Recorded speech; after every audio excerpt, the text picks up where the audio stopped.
here we are. I've ranked the Golane era characters and the hit newbies. Now we have the next era of Thomas and Friends, the Nitrogen era.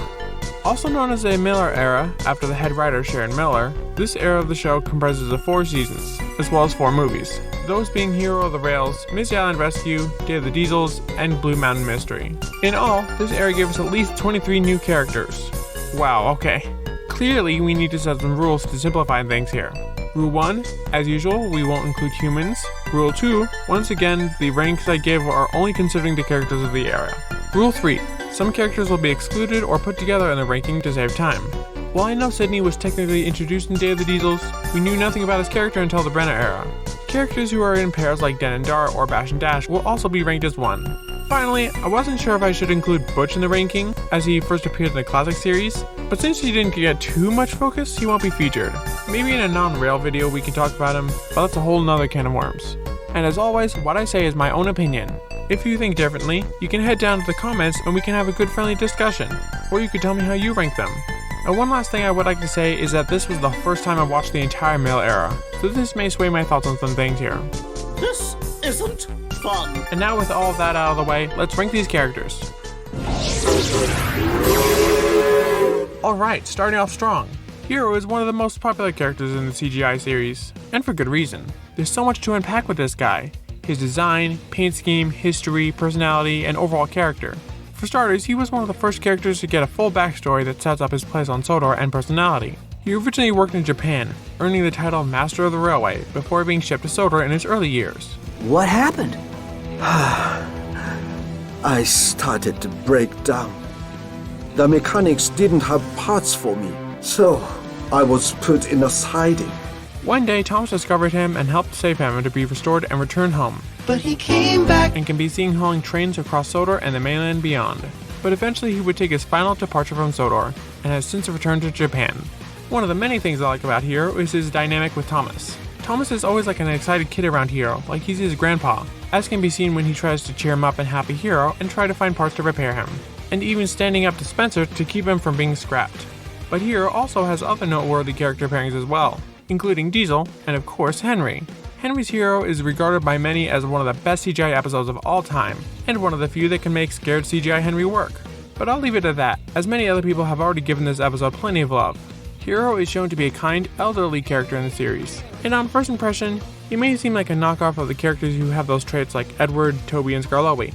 But in a way, he takes some traits the others carry while still being his own character. He is a mentor to Thomas like Toby is to Percy, dedicated to his work like Skarloey, and wise and kind like Edward. Hiro is also very perceptive and sees things most people don't notice. He also has an appreciation for nature and his surroundings, while also being a hard worker. All those years of being abandoned drive him to do his best with all jobs he's given, sometimes even a little too hard. I also think Hiro is one of, if not the best ethnic character in the show. His basis was one of the most common and reliable engines in Japan, and his paint scheme is unique and bold, yet also elegant when put next to the bright colors of the Sodor engines. You're a colorful bunch. And while he is from Japan, it's not the most obvious thing about him, and doesn't lower him to common stereotypes. He could be from another country, and it probably wouldn't affect his core of his character, which is more than I could say for some characters. They could have easily defaulted to common stereotypes for his personality and called it a day, but they didn't.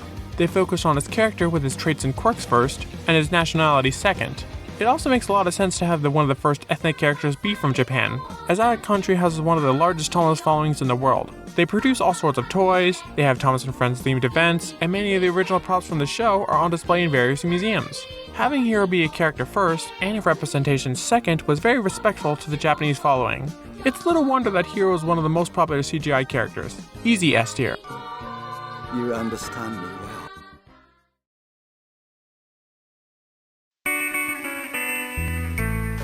Victor is the works engine at the Sodor Steamworks, and I'll be honest, I didn't really care for him at first.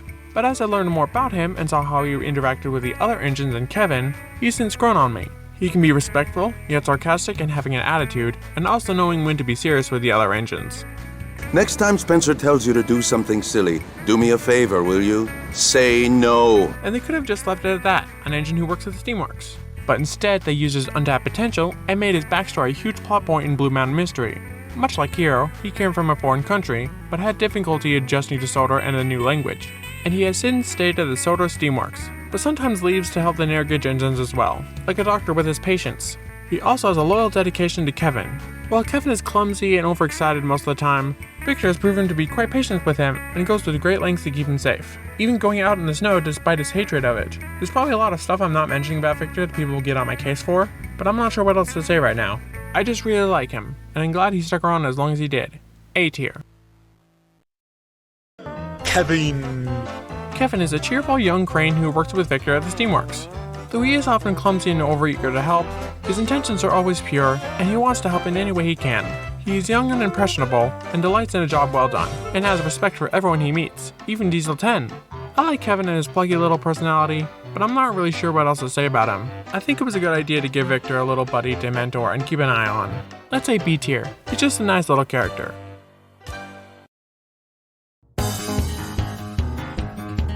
As I said before, I don't have an active hatred towards Billy, and he may not deserve all the hate he gets. But I do hate Charlie. From his annoying voice to his obnoxious purple paint and his obsession with fun and crappy jokes, to the point where he doesn't care what situation someone else is in as long as he can have fun. Even making Flynn feel bad about driving on the road, which could have literally put lives in danger. A big difference between Charlie and Billy is our dynamic with Thomas. In Billy's case, he thought Thomas was trying to be too bossy and controlling over him, but Charlie actively causes delays to others' work for the sake of having fun. So it's rather ironic that one of his Spotlight episodes was about him trying to get others to take him seriously. Billy was also made to be unlikable, so he succeeded in terms of what he was meant to do, while still having a sort of redemption. Another thing is that Billy only appeared in one episode, but Charlie appeared much more, taking up a lot more time to be annoying. I'm so flabbergasted that he's in the intro for the Brenner era, given his reputation with the fans. He was a little better in Not Now Charlie, but his character in that goes against all his other appearances, so this would technically be considered out of character in my books. Overall, Charlie is one of, but not quite the most annoying character in the entire series. F tier for sure.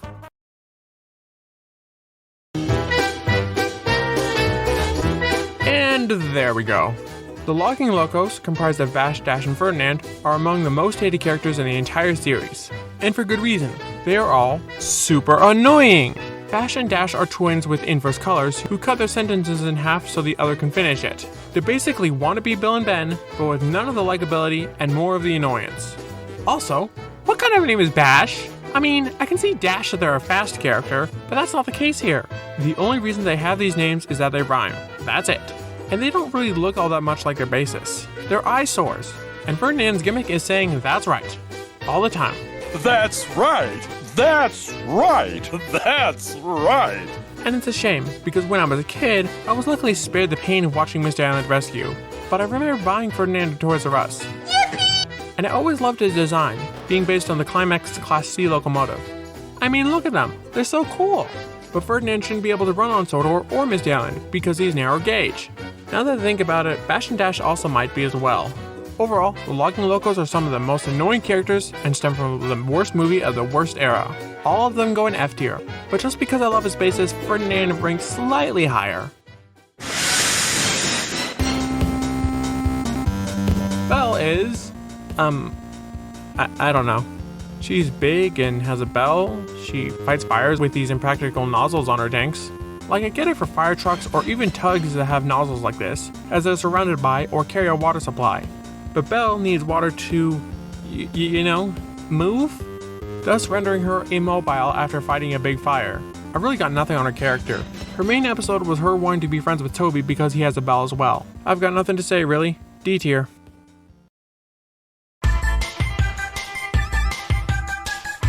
So I have mixed feelings about Flynn. On one hand, he was one of the most obvious gimmicks to market a toy set. I mean, really? A fire truck on rails? That would be a nightmare for the signalman if this era was realistic. Even as a kid I knew that was dumb. But at the same time, some of his line deliveries of him being so dumb just did get a laugh out of me. Flynn froze. You're not on fire, Gordon? No, I'm not. Does he look on fire to you? It may be because I'm so bored after watching the Miller era that anything unexpected is welcome. I don't know. I also like in Race to the Rescue, they did give him self-esteem issues about driving on the roads after so much time on the tracks.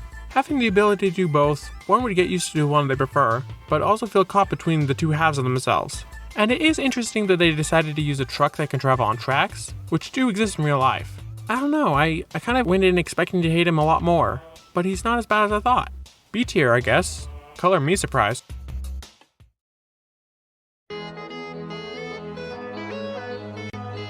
Now, Den and Dart are rather simple in the long run, but I think I am actually okay with them now. While the diesel work doesn't really need two engines to keep things running, Den and Dart need each other to be at their best. I'm sure they see each other as brothers, despite their bases having no relation I'm aware of. I like how in their Spotlight episode in Season 19, their separation also helped bring out sides to Toby and Mavis we haven't seen since the classic series, with Toby mentoring Den like he once did for Percy, and Mavis acting like an older sister to Dart like she used to with Belle and Ben. And at the end they show they can work separately, but still prefer to stick together. And that's okay. So yeah, these two are likable characters for me. Let's say B tier for them.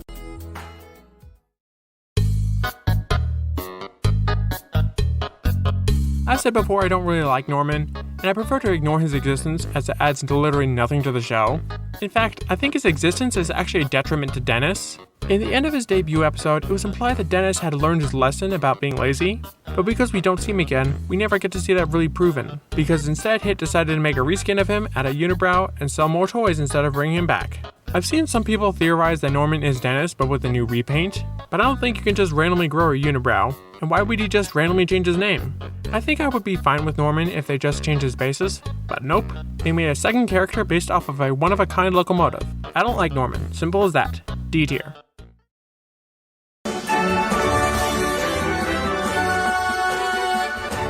Paxton is my favorite character of this entire era. While some people prefer Hiro, Victor, or Luke, Paxton is my favorite because he works so well in what the show has become. Starting as a random background engine in Day of the Diesels, he was brought back in Blue Mountain Mystery and had his character fleshed out. Paxton is young and kind, but naive and easy to manipulate. His dynamic with Diesel is the best thing about him, and why he works so well. But I'd like to save that for a future video, so I'll just leave it at that. Probably one of the best things to come out of the era, Paxton goes right to the top of S tier.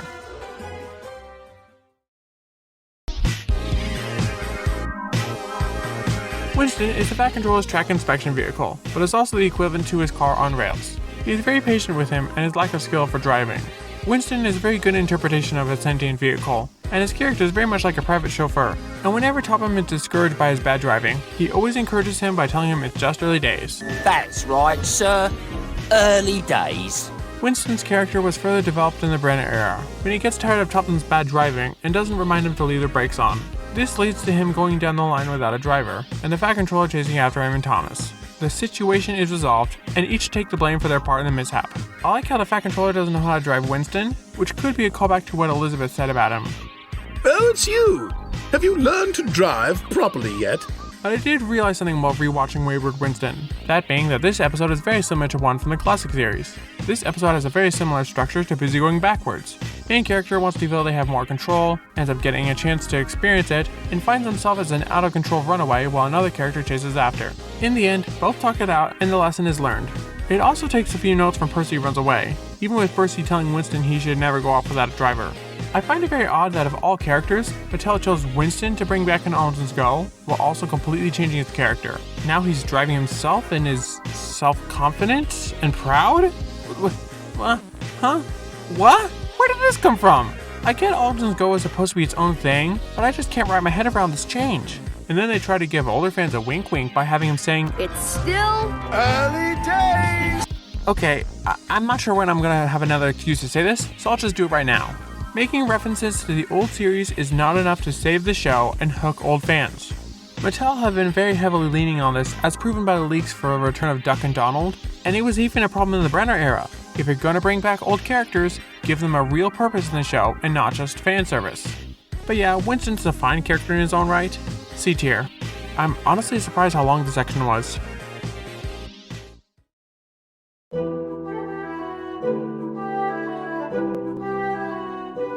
Despite how terribly boring the Nitrogen era was, this era somehow gave us one of the best loved Thomas movies at the end, Blue Mountain Mystery, and Luke was the star of the show for many. When Luke first arrived on Sodor, he was involved in an accident while he was getting unloaded, which resulted in Victor falling into the sea. Despite not being entirely responsible for what happened, Luke felt tremendous guilt for thinking he caused Victor to be scrapped, so he hid away in the Blue Mountain Quarry to avoid being sent away. But when the full story came out, he was able to let go of his false guilt and come out of hiding. Luke is another one of the greats from this era, and while he only makes a few appearances after his debut, what they do with him is still really nice. He establishes a friendship with Millie, he is an episode befriending a fawn, and we can see how he acts now he's come out of hiding. He's shown to be young, excitable, and cheerful. And Luke is one of the only characters in the series who I can actually say is cute. I mean, look at him! With his small size, overall design, young and excitable personality, Irish accent, even his little buck teeth, which are usually a feature on unpopular characters. His design is also really nice, and I love the wacky proportions it has. He's based on the real-life engine Peter Pan, with the number 22 in reference to when he was built, 1922. When we first see Luke, he's jumpy and skittish, and it takes a while to come out of his shell and make friends with Thomas. And even later, when he thought Thomas betrayed him, he still came back to save him, showing his great loyalty. I like how he looks after the little deer and tries to help it feel safe in the quarry, even though it's a bad place for it. He also projects a little bit of himself onto it. It just takes a little while to fit in. That's all. He'll soon get used to it. Just like I did. This fits well with him having spent so much time tucked away in the quarry, though it's sort of retconned when he and Millie switch jobs and he friends it away. This episode is a common walk a mile in someone else's shoes story, but I like it. Millie gets her buffers dirty with hard work, and Luke learns to appreciate the world outside the quarry. Also, I like this bit where he breaks the fourth wall like he can hear the narrator. Luke found himself back where he'd started. He'd travelled the full loop of the estate. Wait, what? I also like how they used him in Duncan the Humbug, as Duncan loses his temper at him, but feels bad for having hurt the little guy's feelings. So yeah, Luke is definitely one of the best characters from this era, and might even be on par with the other Scarlowy engines as well, S tier.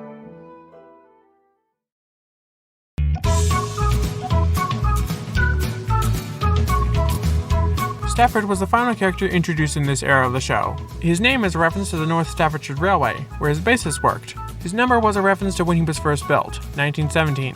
He's a small battery-powered engine, so he can't go far without his battery wearing out. The batteries! They're running out! As far as his character goes, Stafford is polite and tries to please those around him. I also get the impression he's rather a pushover as well, but I don't really know what else to say about him. He's fine, I guess. Better than Hit Era's last character, at least. D tier. Now, there were a few characters I skipped since I couldn't think of anything to say about them, but I'll probably get some people asking me why they weren't here, so... Lightning round. Random cranes associated with the Logging Locos. Need I say more? A sentient boat, but they don't really expand on that. It's not like there's a show about talking ships with a lifeguard boat anyway. Another random crane from another bad movie. Probably the most forgettable character in the whole show. Basically a talking elevator. He sleeps a lot. My kind of guy, but not very interesting. So there we have it, my completed nitrogen tier list. I'm pretty happy with this arrangement. The nitrogen era is notorious for its terrible writing, and I find that most characters are rather meh, but when they actually put in the effort to flesh these guys out, they can become fan favorites. And I'll be honest, watching this entire era for the first time was a real drag.